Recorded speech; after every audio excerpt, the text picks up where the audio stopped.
ಹೊಲಗಾಗಿ ನಡೆತಂದು ಮನದಿಯೋ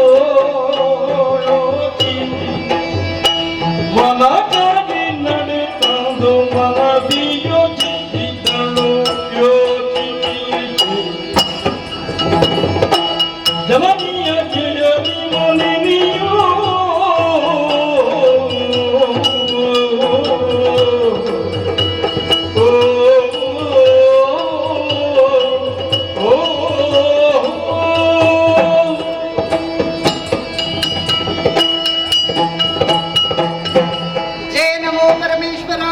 ರಕ್ಷಿಸಬೇಕು ತಂದೆ. ಇಲ್ಲಿಯ ಸಾಮ್ರಾಜ್ಞಿಯಾಗಿ ಅಸುರ ಕುಲಕ್ಕೆ ಮಾತೆ ಎನ್ನವೆಯಾದಂತಹ ದಿತಿದೇವಿ ರಾರಾಜಿಸುತ್ತಾ ಇದ್ದಾರೆ. ಆದರೆ ಏನು ಮಾಡೋಣ? ಕಮ್ಮನೆ ಸೊಲಿಸುತ್ತಿರುವಂತಹ ಅಮ್ಮನ ಬಳಿಗೆ ಹೋಗಿ ಕಾರಣವನ್ನು ಕೇಳಿದಾಗ ಕರುಳನ್ನೇ ಕತ್ತರಿಸುವಂತಹ ಆಳವಾದಂತಹ ಕಥೆಯೊಂದನ್ನು ಹೇಳಿದರು. ಹಿಂದೆ ನನಗೆ ಎಷ್ಟು ಅಗ್ರಜರು ಇದ್ದರಂತೆ. ಅಮರಾವತಿಯನ್ನು ಪಡೆಯುವುದಕ್ಕೆ ಬೇಕಾಗಿ ಸ್ವರ್ಗಲೋಕಕ್ಕೆ ಮುತ್ತಿಗೆಯನ್ನು ಹಾಕಿದರು. ಆದರೆ ಏನು ಪ್ರಯೋಜನ ಆಗಲಿಲ್ಲ. ಸ್ವರ್ಗಲೋಕಕ್ಕೆ ಹೋದವರು ಯಾರು ಮರಳಿ ಬರಲಿಲ್ಲ. ಪುತ್ರ ಶೋಕ ನನ್ನ ತಾಯಿಗೆ ನಿರಂತರವಾಯಿತು.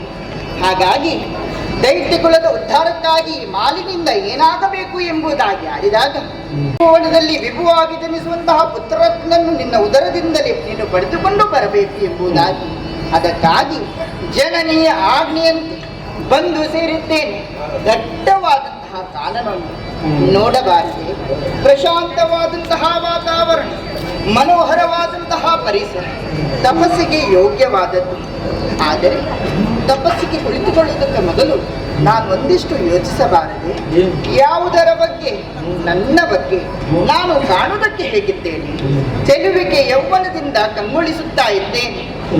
ಹಾಗಾದ್ರೆ ಈ ರೂಪವೇ ಇಂದು ನನಗೆ ಶಾಪವಾಗಿ ಹೋಯಿತಲ್ಲ. ಯಾಕೆ? ಈ ರೂಪದಿಂದಲೇ ನಾನು ತಪಸ್ಸನ್ನು ಆಚರಿಸಿದರೆ ಖಂಡಿತವಾಗಿ ಈ ಕಾಡಲ್ಲಿ ಇರುವಂತಹ ದುಷ್ಟರು, ಕಾಮುಕರು ನನ್ನನ್ನು ನೋಡಿದ ಬಳಿಕ ಸುಮ್ಮನೆ ಬಿಡುತ್ತಾರೆ. ಕಾಮದ ಪಾಶಕ್ಕೆ ಸಿಲುಕಿದಂತಹ ನಾನು ನನ್ನದಾದಂತಹ ತಪಸ್ಸನ್ನು ಕೆಡಿಸುವಂತಹ ಆ ಸಂದರ್ಭಕ್ಕೆ ಒಳಗಾಗುತ್ತೇನೆ. ಹಾಗೆ ಆಗಬಾರದು. ತಾಯಿಯ ಆಶೆಯಂತೆ ನಾನು ತಪಸ್ಸನ್ನು ಆಚರಿಸಬೇಕು.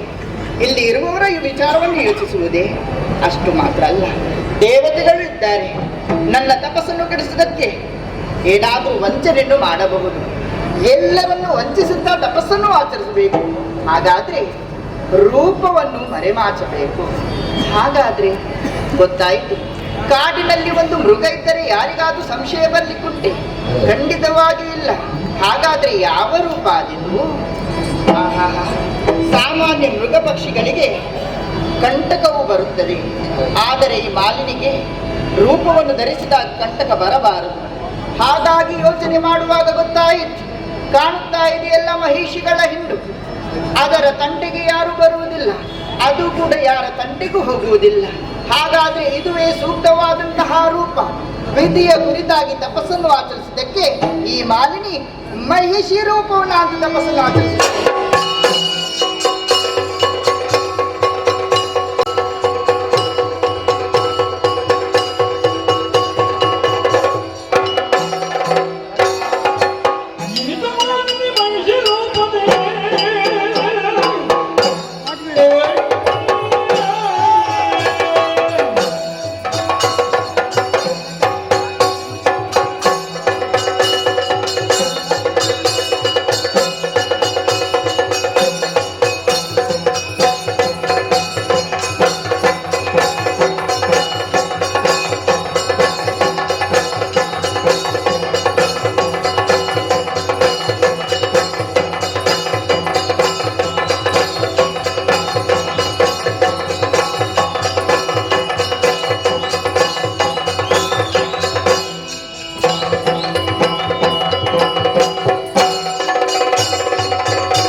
ಬ್ರಹ್ಮದೇವರನ್ನು ಪ್ರಾರ್ಥಿಸುತ್ತಾ ಇದ್ದಾಳೆ.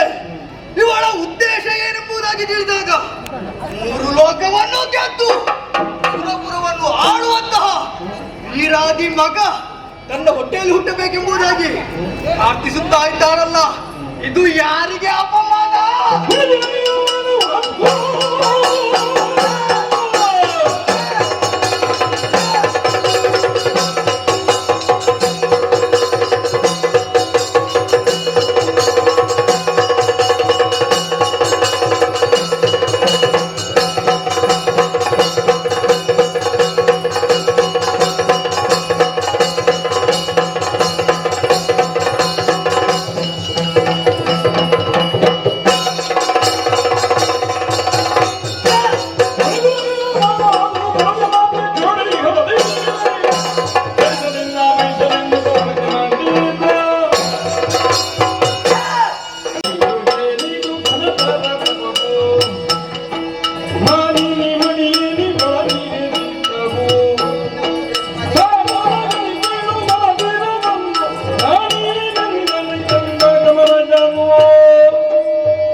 ಏನಿದು ವಿಪರ್ಯಾಸ?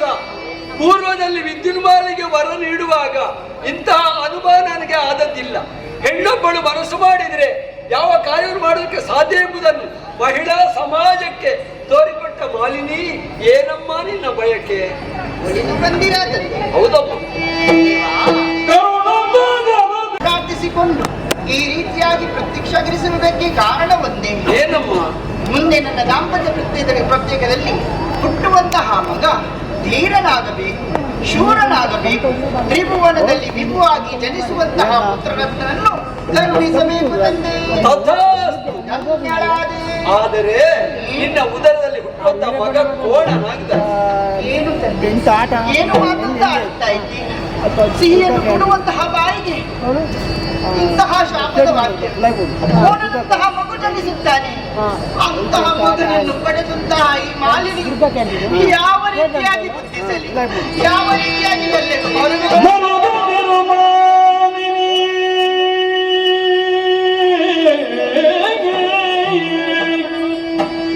ಮುನಿವರನ ವಚನವು ತಪ್ಪನರಿಯದು.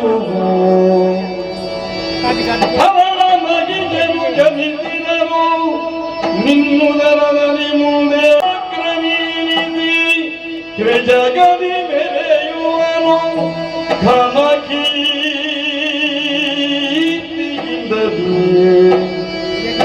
ಮರೆಯ ಮಾತನ್ನುತ ಸಂತೈಸಿದನು ಮಾತಿನಿಗಳ ಬಹುಗದಿರೋ ಮಾಲಿನಿಗೆ.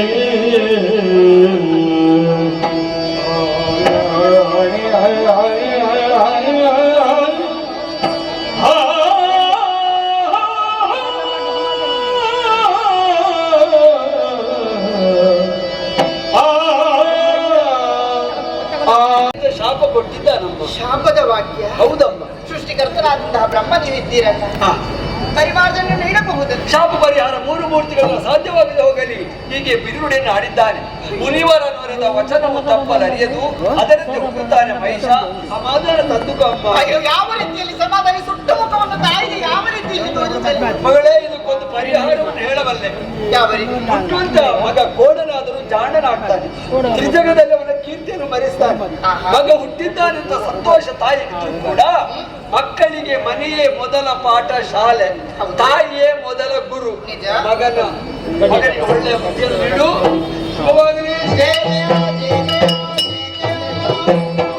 ಮಗನ ನೇಮವನ್ನು ಕೊಂಡು ಮಾಲಿನಿ